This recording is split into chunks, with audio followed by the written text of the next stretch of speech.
unlike a traditional classroom, OMO, aka hybrid learning, kind of like provides this shared learning space with both online student and in-person student. And that is how we trying to emphasize the flexibility and authenticity of the hybrid learning.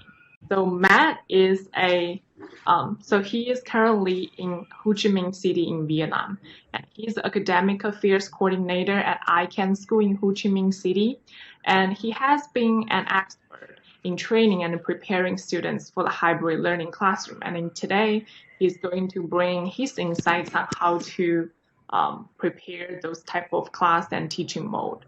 When the pandemic first started, we were forced to go 100% online using ClassIn, which it has the ability to help students learn new technical skills, but the amount of hands-on activities that you can do on a fully online environment are quite limited. This is where the big change in OMO comes. We have a lot more flexibility with hands-on activities and practical activities. Everyone is basically in the same room, even though some students would be learning online. So the opportunities here are actually pretty limitless. You can have group projects done where one group contains both online and offline students working together, or you could also have the online students be their own group and do their project using breakout rooms or some of the ClassIn tools. Another example of how it can work is a group project like this.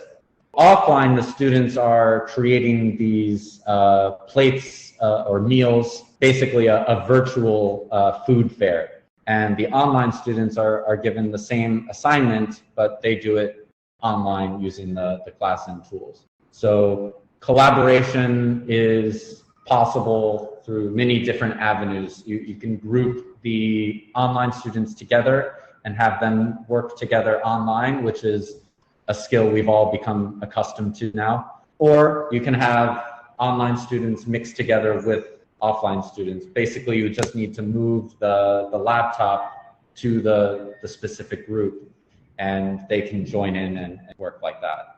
The second thing is to take advantage of the ClassIn tools.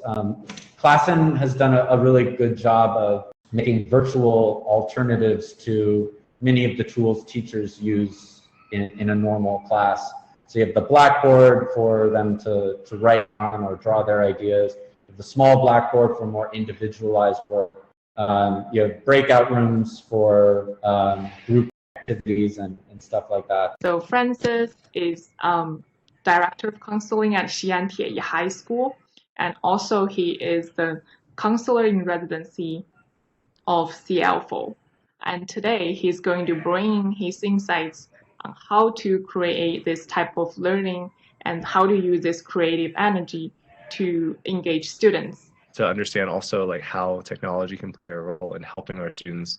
And so having kind of the awareness that our students do have access to technology but are not always using it productively, I think is helpful context. There are many moving parts to a college application, but having the data in CLFO accessible allows me to provide more precise recommendations and guidance for students based on what kind of schools they're interested in, whether or not they actually have a chance of being accepted. I have a question for Francis, because I saw a lot of data that the schools use for the students' application.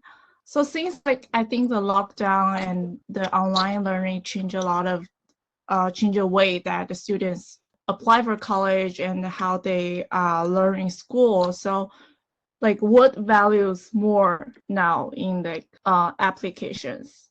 So as before, everyone is doing the same thing, but now we're in a different world, and we're learning at home, and we do different things.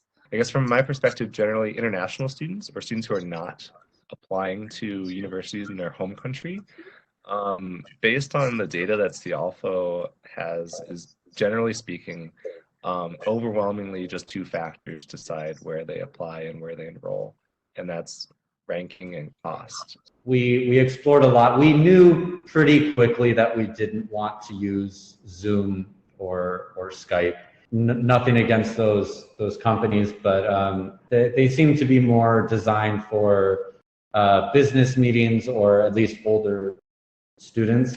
Since I'm in the primary school, we wanted something that was user-friendly for young kids. So something that not only were they able to use, but enjoyed using.